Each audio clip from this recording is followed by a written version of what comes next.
What's going on, everyone? This is episode 163 of the MONG podcast. Two sides of similar coins. My name is Myles Farrington, and I'm here with my co-hosts. Adam Leonard. Chris Cobb. And we are here to bring you another exciting episode. And I forgot to open all the links that I meant to open that I usually open. So here is me filling time and air while I open the link to the website that we are coming from, of course, Middle of Nowhere Gaming.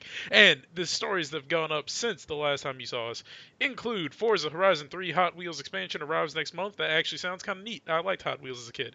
And that's from Darius Purse. New Nintendo 2DS XL announced. We may or may not be talking about that later. Spoilers, we are going to be talking about that later. From Jesse Webster, Jeremy Lalashur has reviewed Outlast 2.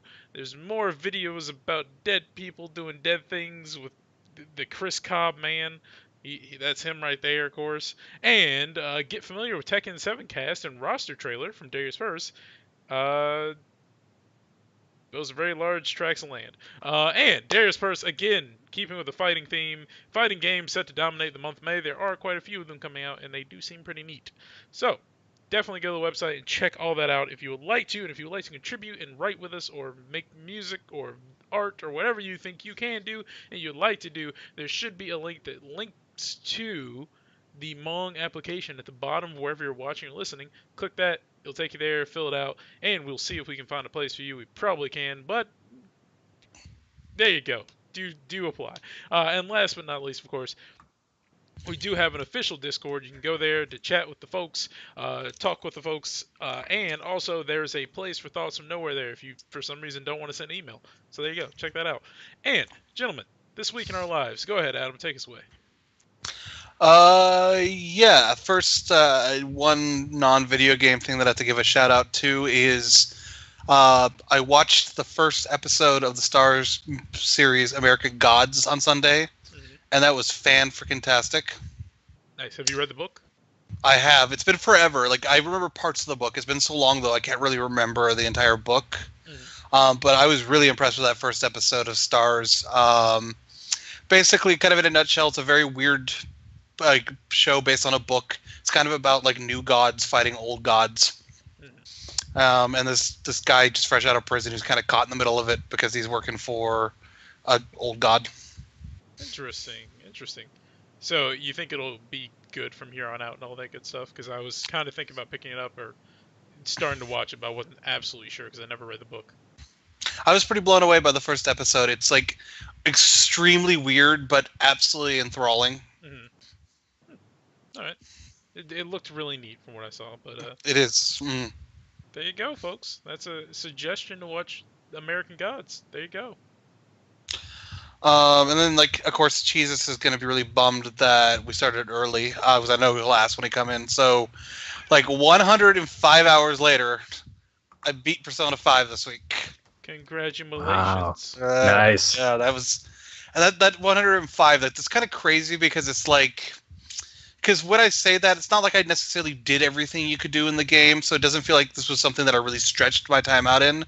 The game is really just that big. Yeah. Wow. But yeah, where I fall finally, I mean, it's the best Persona game, I think, simply because so much of it's been updated and kind of tweaked and primed that I think overall it's the best Persona game. I think its cast of characters is definitely not stronger than 4 in my opinion, but 4 had kind of an outstanding group of characters. It probably has the best story though, because I think, like I said, the story felt a lot more thought out, because it definitely felt a little more in Persona 4. It was just kind of more like you're hanging out at high school and then occasionally some weird spooky stuff happens and you got to figure out what's going on. Well, and I think that's kind of 3 too. There's like just kind of running around in the background, but I think that Persona 5 is a much more ambitious plot that kind of actively ties everything together and is a lot more at the forefront than I think the other 2 games. So I think that Persona 5 is one of the best games on the PlayStation 4. Persona 5 on PlayStation 4 and 3, I guess, but 4. If you you're kind of doing yourself a bit of injustice if you don't pick it up and check it out if you're a PlayStation aficionado. But on the other hand, it is a JRPG, which is not everybody's niche, and it is like a 100-hour game, so I can understand if you don't have the time for that. From there, I am currently working on finishing out Horizon Zero Dawn. Okay. Because on Friday, I am going to start Prey, actually. Nice. That game looks pretty cool, honestly. Yeah. It wasn't really on my radar, but then they're like, hey, like the first hour is like a free demo. I'm like, all right, I'll play an hour of this game to see what I think of it. And I really liked what I played. Now I kind of understand what they're doing, and it's very speaking to me as like, yes, this is something I want to do. Nice. Did you turn into a cup? I did not turn into a cup. Okay. You should try that out at some point. That's a thing you can do. Yeah, you can change into objects. So there's like at one point of the demos I was watching, you turn into a cup to get through a barrier. You literally just turn into the cup and then like roll through the barrier. Oh, I don't like. I think you can't do that in this demo because my understanding is while you had the access to some skill trees and stuff, it felt like it felt very heavily implied that there was cooler stuff yet to come that you did not get to see. Okay. Because like all the skills that you could like upgrade at least in the demo were fairly, for the most part, pretty basic. Like you can repair the stuff better, or you can make the guns and stuff like that. So I have a feeling there's more supernatural stuff that's going to come into play. But it's cool. It feels like it's definitely borrowing a note from BioShock. Yes. But it doesn't feel like it's trying to copy BioShock either because it's its own game and playing very differently. And I just kind of dug it because it is kind of a little Metroidvania-ish because it just kind of throws you right into this giant space station. And you could pretty much try to go anywhere, but some places are going to have things that are too hard for you or you can't get to yet. And so you have to kind of figure out how to make your way through it. And the opening moments of the game have a pretty great holy shit moment. Well, Yeah. I want to know what it is, but the game's not even out yet. I know it's like in the first hour, but no. It's in the demo, yeah, but we'll talk about it. So do you think you're going to be able to finish Horizon Zero Dawn before Prey comes out? I'll be very close because I was a long way into Horizon Zero Dawn. I think I checked and I only have probably about 5 maybe story missions left at this point. Okay, that's not that bad then. Because I just got through the point where I just saved Meridian. Okay, all right, good. Minor spoiler, but that doesn't really mean anything to anybody if you're not actually playing the game. Just save Meridian. I think you're fairly close to the end then. Yeah. No. All right. What about you, Chris? What's been going on in your life in gaming? Not a whole lot, because this was pretty much my video editing week for the month. So I did far more of that than I even want to talk about. And that's not even half of it. But I did get to play a little bit of Mega Man Legends. I will be doing a Let's Play of that at some point. And I also, because GameStop had a flash sale, I was able to get a couple of GameCube games. One being Star Fox Adventures, which I've always wanted to play again since I had it when I was a kid, never really finished it. And I also got, what's the full title? It's Star Wars Rogue Assault 3 or Rebel Strike 3 or something. It's one of those titles that has like 2 subtitles. It's part 3 of like the Rogue series, but it's also Rebel Strike or something like that. I don't know. It's the one with the foot missions that I never actually got to play. I'm looking forward to trying it out because everybody says it's the best one. Is there Jane Erso DLC? No. Okay. That's like so before old. That time. It's like so old. It would have like prequel DLC. It'd be like, man, you could play as that Jar Jar Binks. I heard he's the best. Oh god. That's. Oh, I want to throw up. Yeah. Well, I guess if it was GameCube, it wouldn't have been Phantom Menace. It probably would have been more likely to be like Clone Wars. That's true. Clone Wars. Or what is the middle one called? Like Attack of the Clones? Attack of the Clones. Attack of the Clones. Yeah. I think there actually was a Attack of the Clones game around the same time. Oh. There probably was. Because I remember there was pod racing was on the N64, so there you go. Okay. Which was actually fun. And pod racing is still the best part of Phantom Menace. That or Darth Maul. Take your pick. But he's such a minor part, though. But he was cool while he was there. I'm definitely going to take Darth Maul over pod racing. I think they're both cool. I think both are acceptable. All right. Well, anything else? You get any good finds? Did you Oh, I can't speak right now. Did you find a game called Gotcha Force, and did you get it? Because it's the best GameCube game there is. No, I still to this day have not seen any gameplay for that. I have no idea what it is. But I did get to play the Prey demo too, and they say it's the first hour. I actually played it for 2.5 hours. I was having such a good time. There's plenty of stuff to do there. It's really Yeah. more than an hour. You eventually get to a point where you can't progress the story, but you can still wander around killing enemies and exploring. So, yeah, I am going to try to pick Prey up because it was not on my radar at all because I actually enjoyed the first one, and this has nothing to do with it. It's just using the name. Yeah. But it seems like it's actually going to be really good in its own right. So I'm definitely going to look into it. My hot tip for the beginning in Prey, when in doubt, just like make monsters run towards the turret. I carried a turret around with me for the second half of that demo. Oh yeah, me too. Like you quickly like there was a couple moments where I kept on getting owned because there'd be like 4 like little enemies that would spawn at once, and then all of a sudden like when I found my first turret, I'm like, oh, but I can make them like chase me right into this thing, right? And so like turrets became like my best friend instantly. Mm-hmm. That sounds like something from Portal. Yeah, the area with the fire enemies kicked my rear end a couple of times until I just ran back and carried both of the turrets to that area and then just started leading enemies to it. I know, it's so dick. It's like, oh, I got like a key card to the medical bay. That's awesome. I bet you there's something really cool in there. And then all of a sudden you're like, the hell? Yep. I don't want to be here right now. That sentence is one of them's got a name for some reason.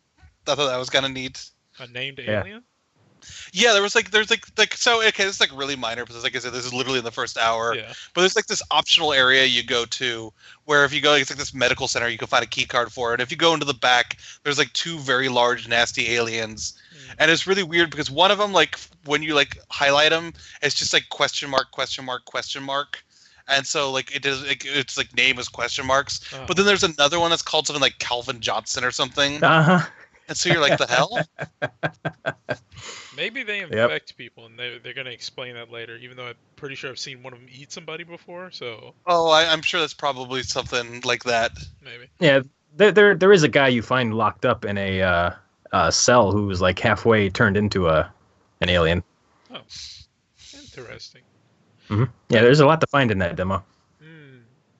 Imagine if they did somehow tie this Prey with the first Prey, and the dude from the first Prey shows up at the end of this one. And I would love for that to happen. Yeah, he's like... Tommy was a good protagonist. Oh my god, the main character's name is You. What if he just shows up and he's like, you and I got work to do? That's his last name. Actually, technically the first name is Morgan, and it's like a really neutral name because he can be either male or female. Don't ruin this, Adam. Don't ruin this for me. Hey, the pun still works. Darn right it does. Anyway, for me, my weekend gaming has been not gaming at all because I don't have time. I'm really tired every day, so I pretty much go to sleep early, etc., etc. Thank you for appreciating that pun. So yeah, that's generally what I've been up to.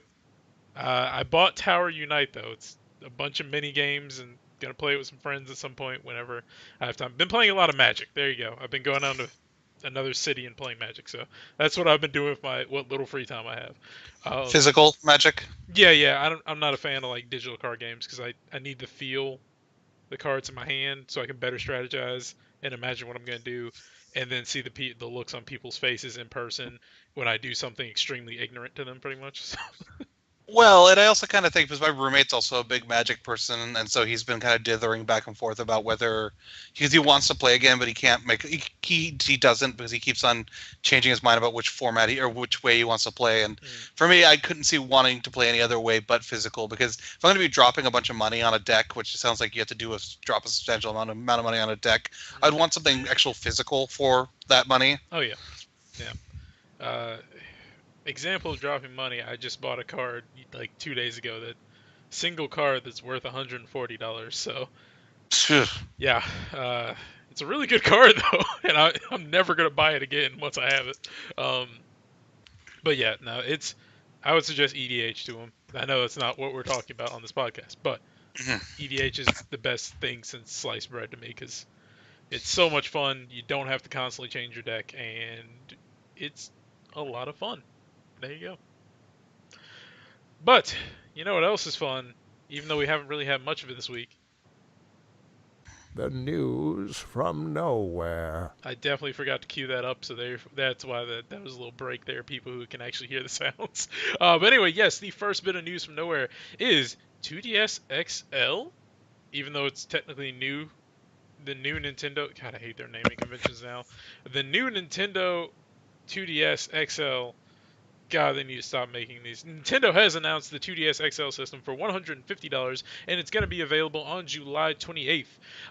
As the handheld's name and form factor show, this upcoming system has the same screen size as the new 3DS XL, although it's lighter, but it does not have the 3D effect. It plays all the 3DS/new 3DS and most DS titles, and has built-in amiibo functionality. Currently, there is only one color option, the black and turquoise scheme, that you can find if you look up this thing up, which actually looks pretty good. The 3DS XL sells for $199.99. Oh, excuse me. With the regular 2DS going for $79.99. I feel like this was a misplay on their part. However, I like it because I don't like the 3D on pretty much anything that is 3D. So this is actually kind of appealing to me. Like if I was gonna get one, I'd be like, yeah, I'll skimp, $50 and get this very pretty looking system that's lighter weight and doesn't have a feature that I'm not gonna be using anyway.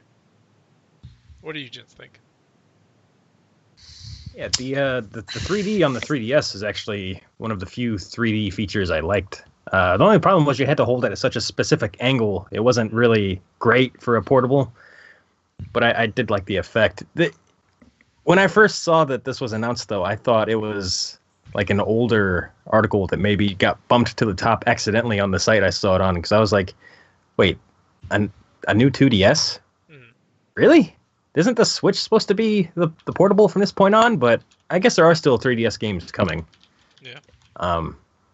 But yeah, aren't there only like a couple of new 3DS exclusive games? Like I know Xenoblade Chronicles, the port was, and there's like a feature on Majora's Mask that is only for the new 3DS, like a fishing area or something. But I don't really know of any others that you could only play with the newer hardware.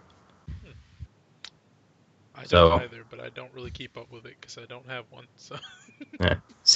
It definitely seems like an odd choice. 2DSs are kind of ugly.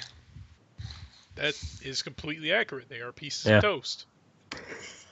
Because they can't get back the fact that they're trying to create a system that was clearly not created that way. Yeah. You hit the nail on the head. I mean, 2DS is just.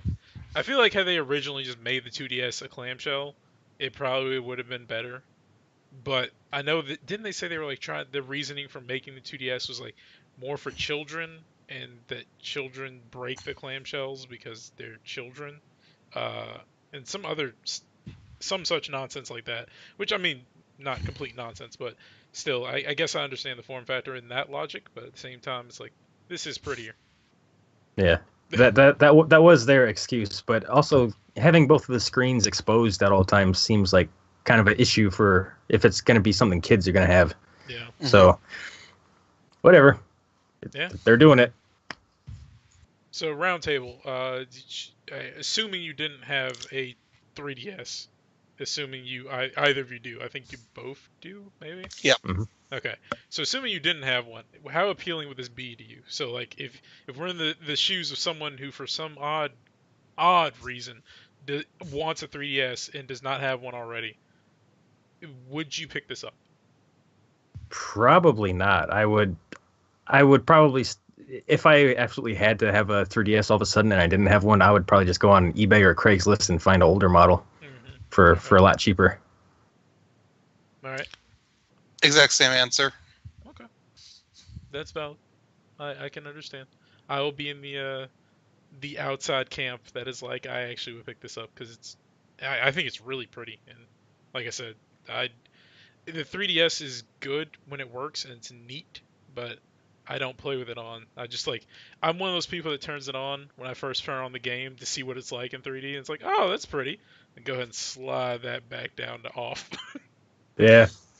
even it's not even about the 3D. I just think the 3DS design is better. That even if I've never used a 3D, I'd still go with like the 3DS model. Okay. All right. Well, there you go. The point of the show is to give opinions, and our opinions have been given. So, let's move on to the next story of the night, something that was surprising to everyone.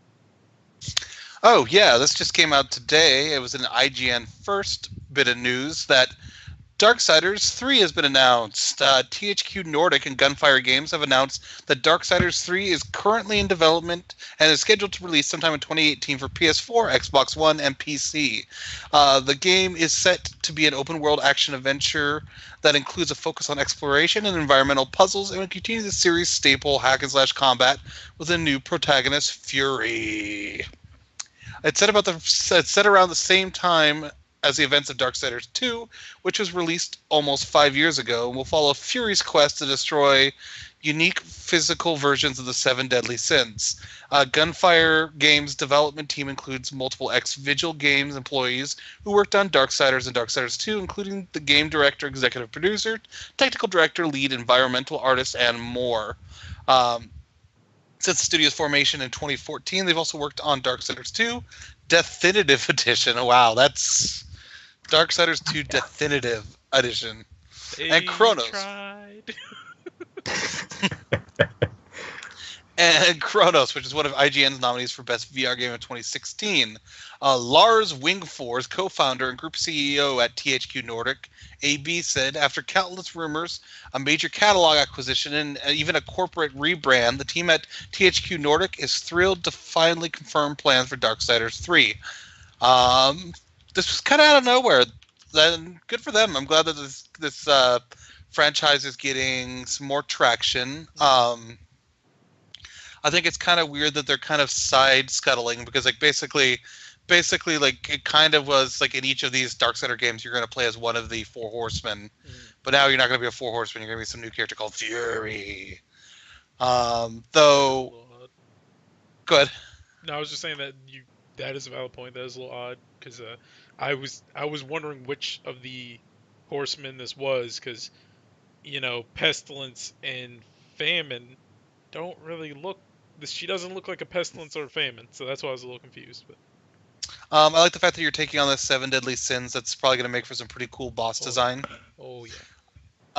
And I played through the first Darksider, and I started to play the second one, but I didn't get very far. But maybe this will be motivation to pick it up again. And I thought the games were cool. I mean, they were kind of like a Legend of Zelda game. If Legend of Zelda was like took place during the apocalypse and had like demons and angels and stuff.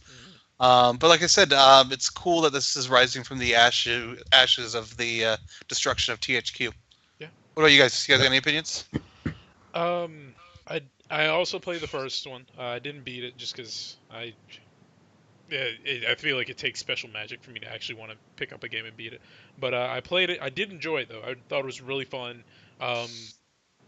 So yeah, and honestly, these games are very pretty, in my opinion. They have really good character design, and I can appreciate that. I'm really excited for the 7 Deadly Sins as well, because the artists that they have, the art direction this series has been going in, that's going to make for some, as you said, cool boss designs, and also like boss character designs, I guess, model designs. I think they're going to look awesome. And apparently, the article didn't mention it. Apparently, Fury is like the sister of the Horsemen. Okay. Yeah. So. Fun fact: the 4 Horsemen. Interesting. And the sister. Yeah, that's where we're at now. But yeah, I can't wait to watch someone play this. Again, it's one of the games I don't know that I'll play on my own, but it looks like something I would enjoy watching at least.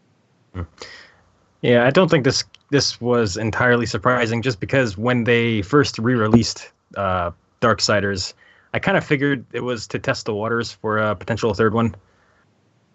But yeah, I might give it a try. I enjoyed what I played of the first Darksiders. I feel like I got pretty far, possibly very close to the end, but I don't remember what ended up releasing. But something distracted me, and I never really went back to it. And I think I own the second one now, because like Jesus said, it was free on Xbox Live for a month. So I think I own it, but I haven't played the second one yet. So this might be reason for me to go through the first two, leading up to the release of this one. Yeah, I mean, definitely. I feel like they're probably great to go back to if you like don't have anything else to play, or if your docket's kind of chill. You know, you're not really wanting to get your hands on something. I do want to make an observation. Fury is now joining the pantheon of red-haired female protagonists.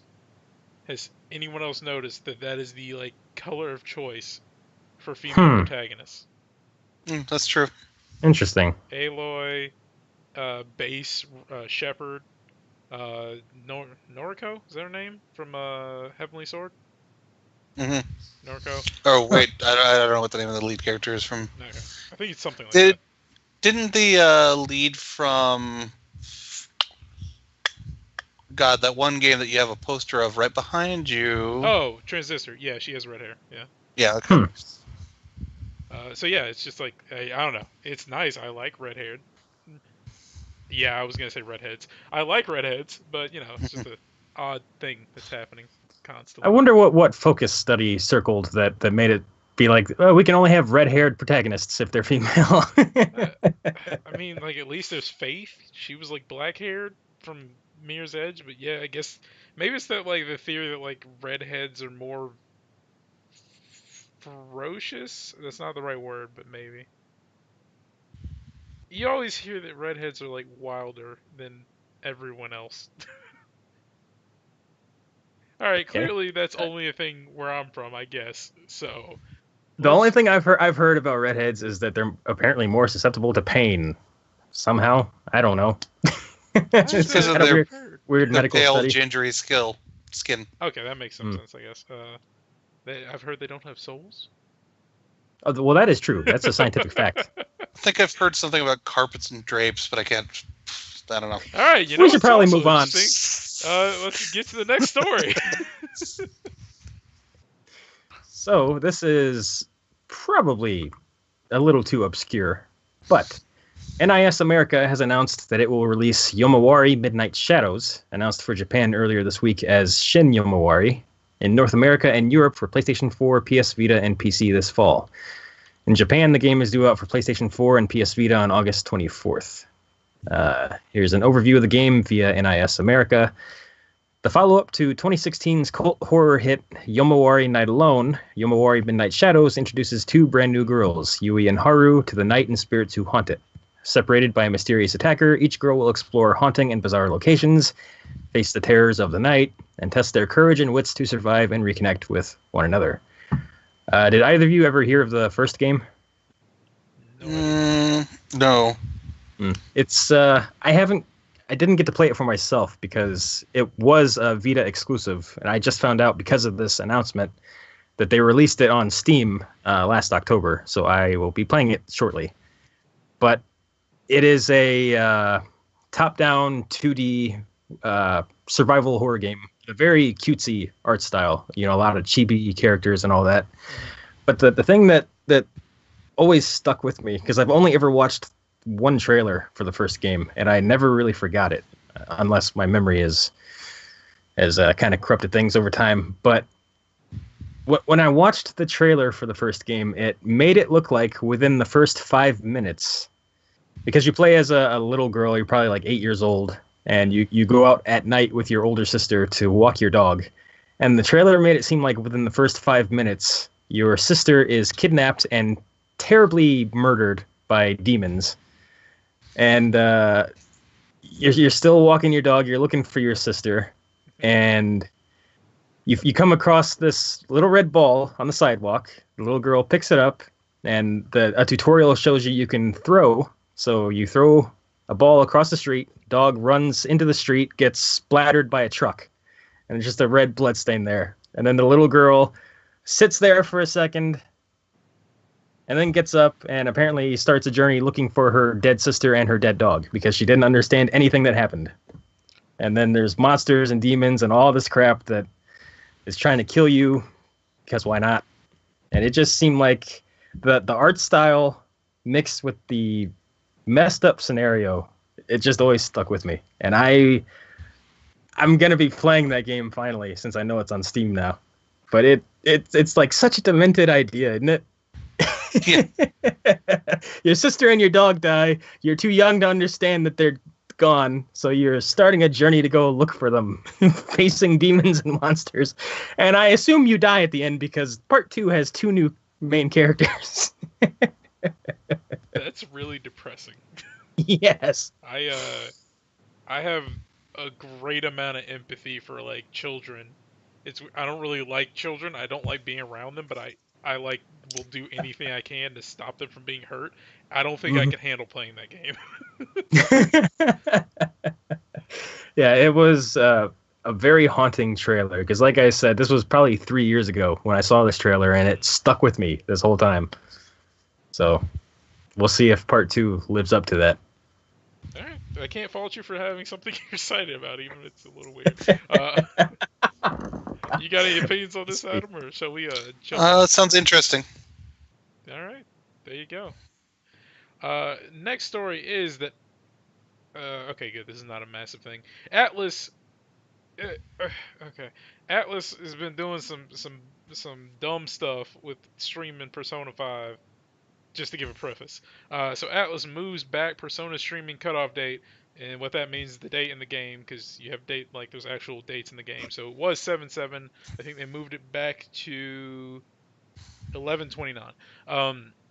So they moved back the cutoff date, but they're still restricting in-game sharing. Right before Persona 5 launched at the beginning of the month, Atlas USA issued a stern warning to streamers: stream past a certain in-game date and there will be trouble. Also, don't bother using that share button. Though it's not quite taking the leash off of streamers, Atlas updated its guidelines, loosening some of its restrictions. The company has announced in a blog post that it's pushing the no streaming date from, as I said, 7/7 in the game's calendar to 11/29, which, according to Atlas, is, quote-unquote, when the main story gears up for the final act. Atlas also made sure to call out the negative response to the initial date as the impetus for the change, but reiterated its main goal is letting players avoid spoilers. To that end, it doesn't look like it's lifting the in-system sharing restrictions for screenshots and videos. Finally, the company also wanted to walk back the tone of its initial post. Quote unquote, we also want to apologize to those of you who saw the previous guidelines blog post as threatening. The blog post states, we want to be transparent about what we do, and the reason we released the guidelines was to give streamers the right information up front. It was never an intention to threaten people with copyright strikes, but we clearly chose the wrong tone for how to communicate this. Gentlemen, I think this is nonsensical that they're having people stop the game at a certain point, because then it kind of hurts them, because then people don't want to play it because they can't finish it for the stream, which is a big thing for streamers. And on top of that, if you don't want spoilers, don't watch a stream. Right? Yeah, it's like, don't baby me, Atlas. I am well aware I'm going to get things spoiled. Matter of fact, I watched one of the streamers who was like, I don't care, I'm going to finish the game. And I'm happy he did, because I would have so many questions and not the time to get to the point where he was.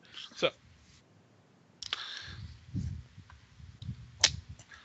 I don't know. I get the nobility of what they're trying to do, in my opinion. I mean, because it would really suck as somebody who was really excited to play this game and then just have some asshole just like spoil it for you because they could. So I get that. I don't know if this presents. Your computer has goofed. You skipped. I said, how much did it miss? Like a few seconds. Just rewind your lessons. I said, however, I get what they're doing. However, because it would suck if it got spoiled for me before I got to beat it. But what they're doing is it actively preventing people from being able to spoil it because, there's plenty of other ways to find out what the plot is. And, I don't know, it's a game that's been out for, like, how long at this point? Like, not even in the U.S., but, like, in general, it's been out since, a while. Like, November. A while. Yeah. Yeah, they're not going to stop the circulation of spoilers. It doesn't matter what they try to do to deter people. You can't control it. People are still going to stream. They're still going to do Let's Plays. They're still going to spread spoilers over forums and crap for people to see because there are dicks who just do that. True. So it's kind of nice that they are trying, but yeah, it's kind of pointless and it just makes them look bad. Yeah. In most people's eyes. I feel like they've got themselves a little cannon and they're aiming it at the wrong place because as I said, streamers are generally you when you're watching a streamer, it's generally because you want to watch that streamer. Yep. And most streamers aren't going to be able to just spoil things for you because that implies that you've been sitting there watching them. So you're gonna, Right. yeah. And most streamers don't want spoilers either. So it's just like you're hitting the wrong people. Like if you want to do something like copyright strike YouTube, I hate to say that because YouTube's having enough problems as it is, and I do love my YouTubes, but if you want to stop spoilers, go there and be like, hey, don't put this up. It's still nonsense, but that I feel like that'd be more effective because you can't then have someone like link you a video. It's like, oh, what's this? Hey, it's spoilers. Congratulations, you now know everything. Whereas streamer, you have to actually want to be there. I do have to offhandedly wonder how exciting it is to actually watch somebody play Persona. It was actually pretty exciting, in my opinion. Not exciting like it wasn't like watching Evo where the hype is real and there's flip flops all over the place. But it was interesting, just like for one, watching like the streamer I was watching, he had a strategy and everything. He had made this build that like used charge, and I don't know what armor he had on, but he just like was resistant to everything. It was just interesting, and it was interesting watching the story. Honestly, that was the main reason I was watching. But the gameplay's nice and it's pretty. It was really pretty. Yeah, it's like, and like I totally get the story bit, but it's like if you're trying to like watch somebody stream Persona 5 for story, that's a pretty big deep dive. That's like, once again, we'll go back to what I said, 105 hours. That's a lot of video game, and that's a lot of watching Twitch. Mm-hmm. Well, I mean, of course, I didn't see all of it because that would be a big endeavor. But what I was jumping in on, I was like, okay, I might need a little catching up, and I know what's going on. Let's go ahead and follow up to this point, and go to work, come back, okay, jump back in, etc., etc. But, yeah, I really didn't like this. I guess I generally don't like people trying to restrict what you're gaming in the game that you bought. So anyone that complains like, unless you're cheating, is hurting someone actively. Like if you're on an online game and you're cheating, that's despicable. But if like you're playing a single player game and you're cheating, who cares? You paid for it. Right. Like, just do what you want. So well, in most cases, most of these streamers bought the game, so it's like, well, if they purchase a game, as long as they're not like, as long as they're not giving away the game to somebody else for free, or like redistributing the game, right? Yeah. As long as they're not like live tweeting spoilers, as they're like, oh, this just happened. I gotta put this out there for everybody to see whether they want to or not. Like I feel like most streamers understand the culture, and they're like, because a lot of streamers, you get banned from a chat if you come in and start spoiling stuff. So it's like, yeah, maybe not the right thing to do, Atlas, but it's neither here nor there. It probably won't matter. It probably doesn't matter now. Like I said, there was a streamer who was already going beyond, and there's probably a lot of streamers who are like, let's just go ahead and push this and see what happens, because what are they going to do? How are they going to monitor all of us? So, but still, I just thought it was odd and bad. But you know what else is not odd and not bad? Zelda Breath of the Wild? Yes. Maybe, depending on your opinion. Yeah. So we now know details of the first DLC pack Nintendo is releasing for Legend of Zelda Breath of the Wild, and I got this from Kotaku. First announced back in February, Nintendo has just detailed what exactly we'll be getting with the first batch of DLC that's being offered for Breath of the Wild in the summer. Let's see. First and coolest of all is the addition of a mode to the map, which will track where you've been over the last 200 hours. I personally would not want to know that information. It'll help you see not just where you've been, but also where you haven't, in case you're hunting for shrines and want to see the areas of the map you haven't been hitting for whatever reason. Adding to your navigation options is an item called the Travel Medallion, which you need to find in a chest. Once you've got it, you can set a single point on the map and make it a fast travel point. That's nice and handy, right there. Moving on, there's also a horde mode of sorts that you can complete to add power to the Master Sword, called Trial of the Sword. There's a hard mode, which, oh boy, yeah. In hard mode, enemies gradually regain health, so take them out as quickly as possible. All enemies are also powered up by one level. For example, red bokoblins in normal mode are now blue bokoblins. That's actually terrifying. And enemies can also have a higher maximum level than they would in normal mode. Look up, and you may also find enemies in treasure chests in the sky. Oh, wow. They have, like, blimps now that they fly around in. That's neat. I did not see that screenshot before. That's... Huh. All right. Well played. And for those wondering about aesthetics, there will also be new armor that taps into the series' history, including a replica of Majora's Mask, Tingle's outfit, and a Korok mask, which shakes whenever Link is near a hidden Korok location. That's actually nice, because if you're early on and you don't know you're looking for something specific, because I think there's like 6 different puzzles that those could be hidden in, it would be nice to have a general idea you're in the area. Dear God, does anybody actually want a Tingle costume? Dude, I'm looking at it, and I'm like, you know what? I would make Link look like a fool for a few hours. Oh my gosh, that's terrible. I mean, it's Tingle, so. There's more screenshots now that I'm looking forward to this. They didn't even mention this, but you also can get Midna's helmet from Twilight Princess. It looks so cool. And the Phantom armor. Good grief, that is pretty awesome. Yeah, it looks like there's a pretty good variety of stuff in the first DLC pack. I really didn't think they'd do any kind of tweaks to the map or add a fast travel, so that's surprising. I kind of wish I waited until I finished the game, or waited before finishing the game for when this stuff was out, because I'm most likely not going to revisit it. Mm-hmm. But all this stuff is awesome. What do you guys think?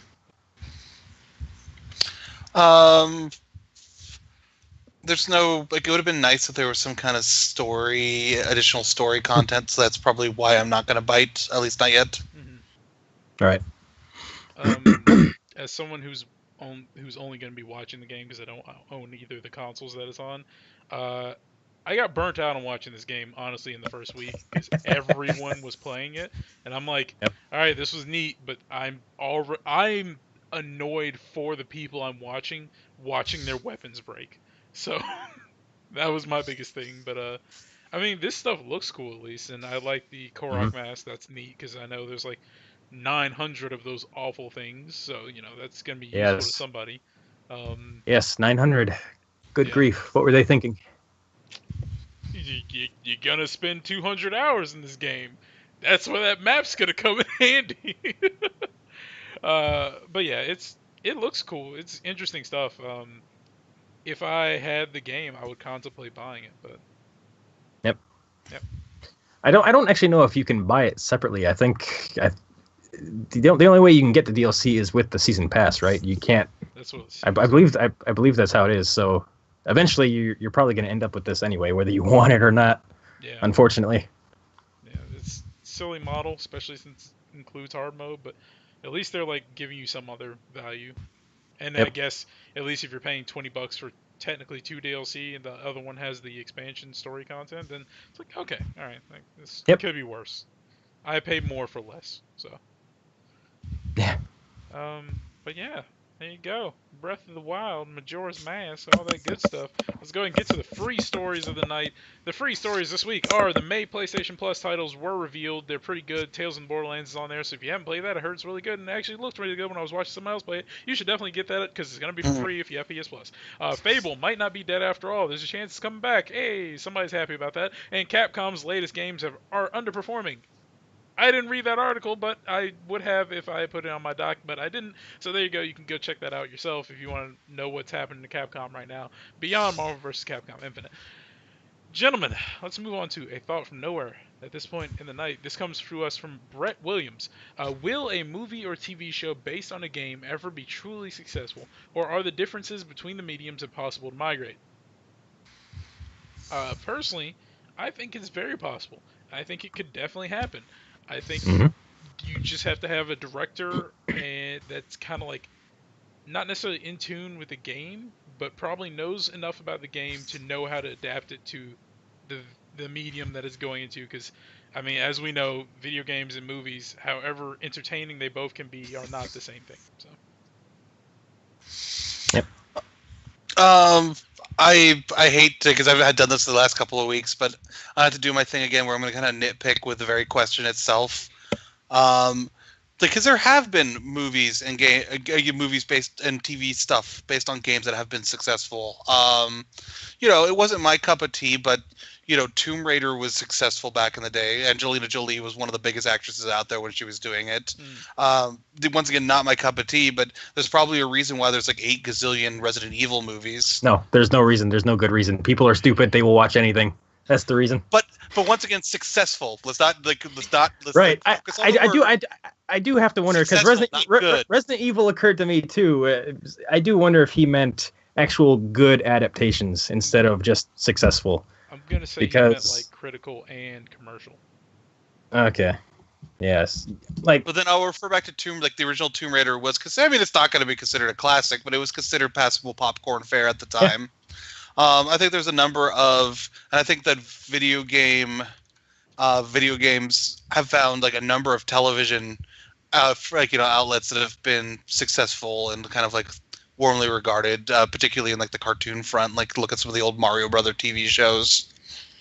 Yep. I think it's entirely possible. There's no reason why it's not possible. It's just like it would be like the same asking like, well, do you think anybody could ever make a comic book movie? Well, of course they have. Right. Okay. Yeah. I think some of it people need to treat the medium as an adult medium. I think that's probably part of it, and try to actually do something. And I think it will happen eventually. I think it took a long time to kind of get the comic book medium down as well as it has been. So video games are just a little bit behind on that curve, but it'll get there eventually. I believe maybe it'll be a Mass Effect or like a Metal Gear that finally kind of get it done. But yeah, the gap between high quality stories in video games and the gap in TV and movies, it's not that big anymore. Something like Uncharted could be a good TV show or movie at any time. It's a matter of them getting the right director and the right writer who's not going to change things just for the sake of it. Because like the first version of the Uncharted movie, they were saying Robert De Niro was going to be playing Drake's uncle, and Sully wasn't going to be in it at all, and Mark Wahlberg was potentially going to be Nathan Drake, which would not work. That character is not a Mark Wahlberg character. Yeah. But, no, I mean, basically Nathan Fillion should be playing. Right. Though I would have to say that, and there are probably those who would argue with me, is that De Niro might not be a bad Sully. He would be a pretty good Sully, but he was going to be supposedly Drake's uncle instead of Sully, and Sully just wasn't going to be there. Like, you got to have Sully. Yeah. You don't like that's why it's silly that they would even recreate it. Because I think De Niro would be a fair choice to play Sully. Yep. So yeah, it's just a matter of getting the right people who aren't gonna scoff at I'm doing a video game movie. Are you kidding me? Well, I won't have that. I'm gonna change this, and this, and this. You gotta have somebody who actually appreciates whatever project it is they're taking on. It's not just another job for them. And I think good. No, you good. I was gonna say also I think that somebody that's creative enough that they're not either. They have to find that balance between like not doing what they did in like the Mario Brothers movie, where it's just like this has a passing resemblance to the source material, and some other comic. But you have to kind of find a balance between that and just trying to like do like a Zack Snyder and try to just like ape your material completely and just like copy it. Yeah. Yep. You actually made a very good point. Comic book movies. I feel like that's gonna be the big stepping stone, because I feel like most people know that comic books can touch on some really serious topics and like, parody. I know it's not like funny, but it's like, they can reflect tones that are in, worldwide events that are happening in real life that are, taken and changed a little bit, but you can tell what it's about in the comic book. So I feel like that's kind of like the first step. People are seeing, comic book movies are really successful. They can be really good. Like Logan was the next step for comic book movies, in my opinion. It was like maybe not the first comic book movie that was like super serious, because I guess no, I was gonna say Judge Dredd, but that wasn't really super serious. That was just kind of like more hardcore than most people were used to. But it was, like the Watchmen was a darker, serious comic book movie, but it was based on a dark comic book, though. Yeah. So I feel like I feel like video games might kind of follow that trend. I don't completely agree with the Tomb Raider thing, because that got a 20 on Rotten Tomatoes, 20%, and I saw it myself, and I was not happy about it. I actually liked the first one. The sequel was not worth watching, but I thought the first one was good. The first one was like, I would have been more angry at the Resident Evil I saw with my friends if I didn't see it with my friends than No, that sentence doesn't make sense. The Resident Evil was worse, but I saw it with friends, so it was better. Okay. And keep in mind that really, in my opinion, like comic book movies have really only just come into their own, and this is a medium that's it's been in existence since like what, probably the 20s, 1920s. Yep. Because I'll throw some shade, and there'll probably be maybe some older geeks that might take umbrage to this, but let's face it, the original Superman movie, kind of boring. I mean, I get why it's iconic, and Christopher Reeves was a great Superman, but the movie is kind of boring, kind of long. How dare you? It's true. At least in my opinion, it is. We could have done without all that stuff in Krypton, maybe, or you could have just shortened that up a little bit. And then we'll jump forward to the next kind of breakthrough in comic book movies, Batman, Tim Burton's Batman. Yeah. Fun, but it's very much of its time when you go back and watch it. Very true. Very true. And Batman Forever is obviously superior.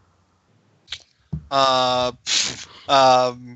don't really have a problem with Batman Forever, other than I really want to see like a good portrayal of the Riddler someday. It seems like my favorite. Yeah. You know what I like to see? I like to see an accurate portrayal of Bane one day. That would make me very happy. Right.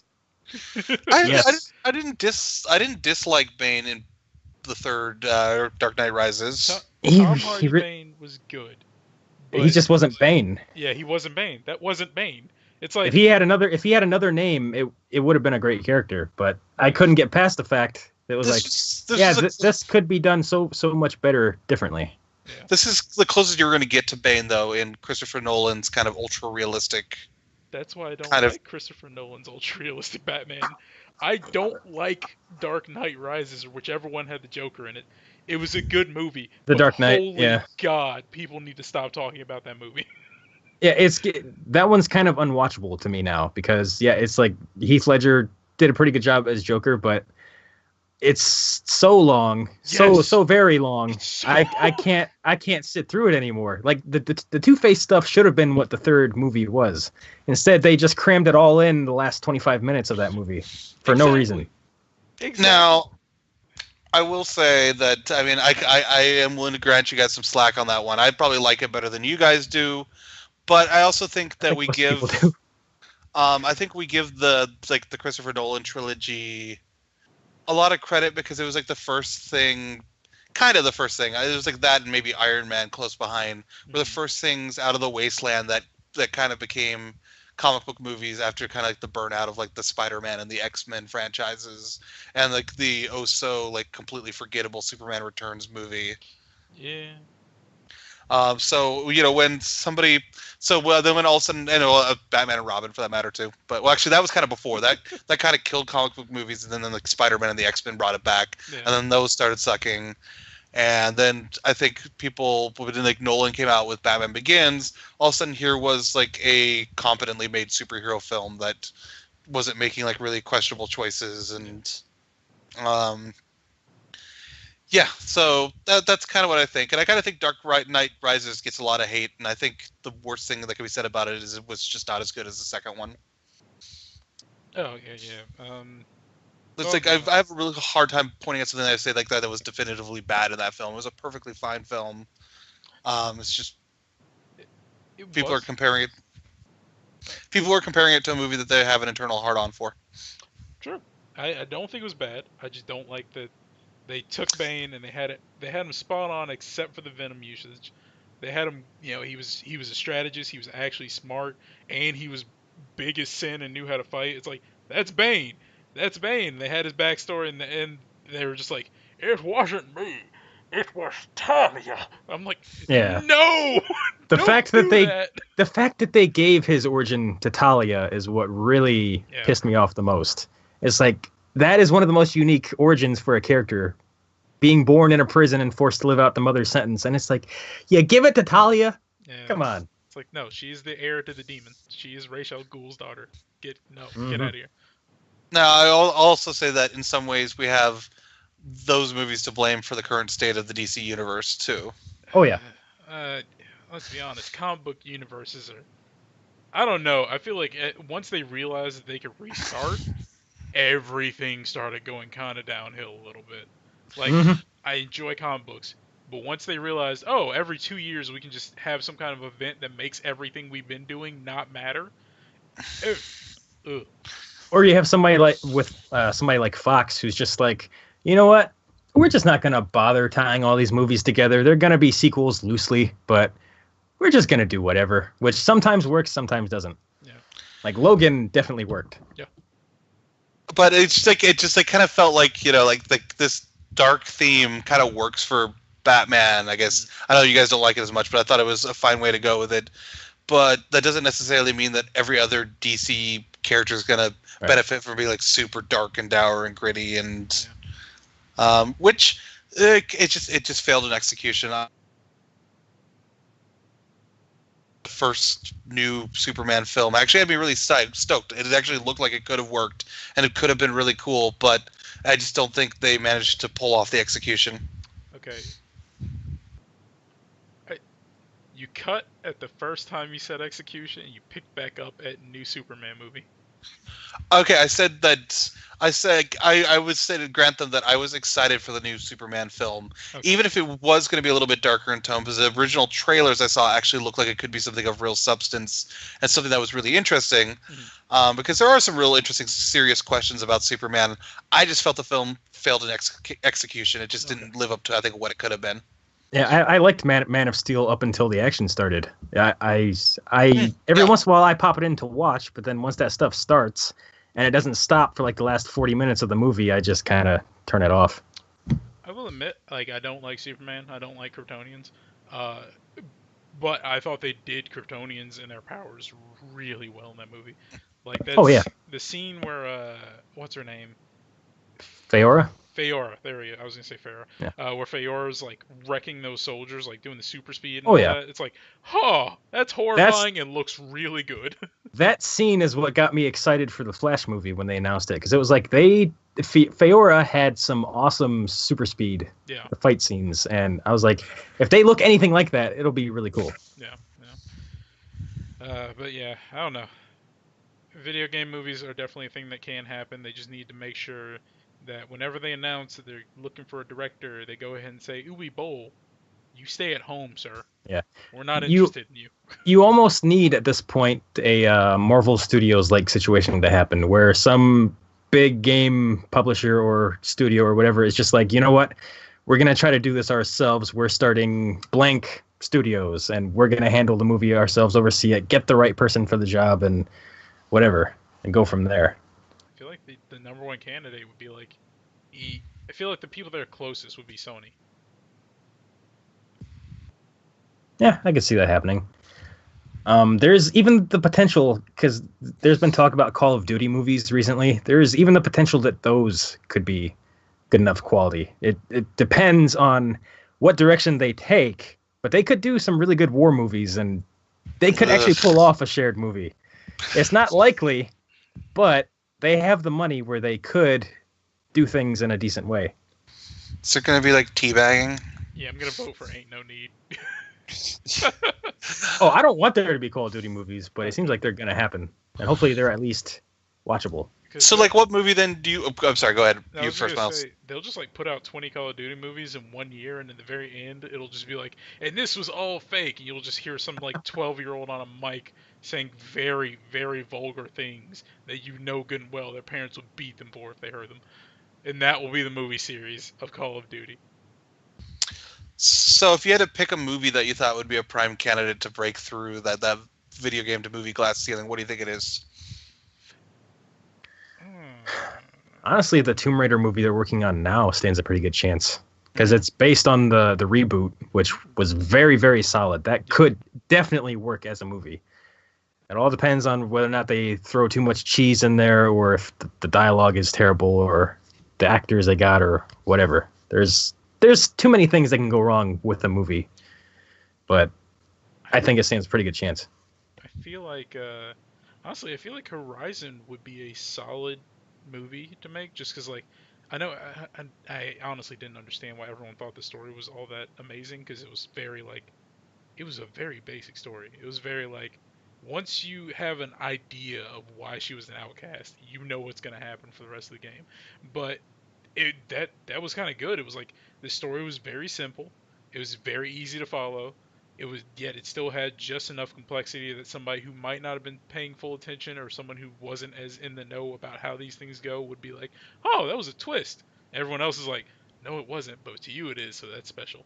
Um, I think that movie would be not easy simply because I'm not a director. I don't know how that works, but I feel like that would be a good pick. I am gonna go with if they ever finally get it done. Um, the original Metal Gear Solid. You do it right. You get a have David Hayter write the scripts because he writes scripts, and get a director who appreciates the material. If you do it right, you've got basically like a superhero version of Die Hard. Right. Yeah, we talked about the Metal Gear Solid movie recently, or the Metal Gear movie, and I think we agreed it could either be amazing or a complete train wreck. But we'll watch it either way. I could just see it being amazing. I don't know. I can't really describe how to do it, but it could be something really special if you got the right person just to embrace all of it, just all the weirdness that is Metal Gear Solid, like over the top action, intrigue, just like really bizarre kind of mind breaking moments. Like you just need to find somebody that could take all that and make a somewhat coherent movie out of it. Yep. Very true. Very true. I will say the director attached to that right now is the guy that did Kong Skull Island, which I did see recently, and I actually liked that movie quite a bit. It was a lot better than it had any right to be. It's actually my favorite King Kong movie now. And he had a boat in the movie called the Gray Fox. I have heard good things about Skull Island. I do kind of want to see it, partially because I absolutely love John C. Reilly. So, oh yeah, he has some of the best scenes in the movie. I bet. Yeah, he's one hell of an actor. Yep. Well, we are at the end scene of the podcast, and this is the credits, the closing segment. As per usual, we record on Tuesday nights, and we're always live on Twitch while we're recording, twitch.tv/mongplays. Go there if you want to be in the chat with us while we're casting and all that, and watch it live so you don't have to wait till tomorrow morning to see it. You can email us at contact.mong@gmail.com. That's where you can send in your thoughts from nowhere or any other questions, concerns, ideas, whatever you got. You can find our Mong Twitter account at mong.com. The dot is spelled out. You can also find us on YouTube at Mong Network. That's where everything goes up. You can find us on Facebook, Tumblr, and Instagram. Just search Mong or Middle of Nowhere Gaming. And of course, the website itself, which is middleofnowheregaming.com. That's where everything also goes up. That's everything like writing, and all the videos get linked there and all the good stuff. If you want to keep up with us, that's where you want to be because you'll see everything that we do. And if you want to be absolutely awesome and help us keep the lights on, we do have a Patreon, Middle of Nowhere Gaming. Check that out. If you support us, we definitely appreciate it. And even if you don't, we still appreciate it regardless because you're listening, watching, reading, and whatever else you're doing to help us out. Help us get those views. So thank you very much if you do donate, and if not, we still love you. And last but not least, if you're looking for these specific people that are on screen right now on Twitter, even though some of us don't actually talk on Twitter at all anymore, I am Furious Milk. Adam is Fanboy_Adam. And Chris is CD_Cobb. There you go. Oh, we have 2 underscores. I don't even know why I didn't realize that until now. Chevy Furious _Milk. It would fit the theme. Or F_U_R_I_. I'm not going to do that. So, yeah, thank you all very much for watching and hanging out. We definitely appreciate it. And this has been episode 163 of the Mong Podcast. 2 sides of similar coins. Outros. Sticks and ropes. I got to go eat. I'm going to bed. Have a good one.